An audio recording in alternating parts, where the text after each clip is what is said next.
Here's how to cancel a Shopify app subscription. It's pretty easy to do, so let's go ahead and get started. So first you want to open up your Shopify dashboard, and then you want to go to the bottom where you see the settings button. Go ahead and click on that. Then on the left-hand side, we want to go to where it says billing. And then here we want to scroll down until we see the subscriptions section here. And we can see that we have a subscription for the Luke's Reviews app. So if we want to cancel this subscription, what we can do is click on where it says view all subscriptions.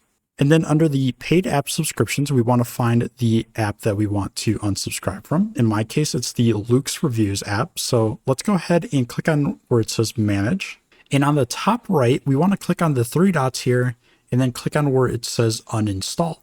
It'll ask us if we're sure we want to uninstall this app. Go ahead and click on where it says uninstall.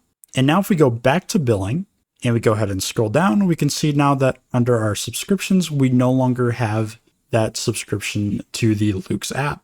So if this video helped you guys out, please leave a like. That's going to do it for this video. Thank you so much for watching, and I hope this helped you out.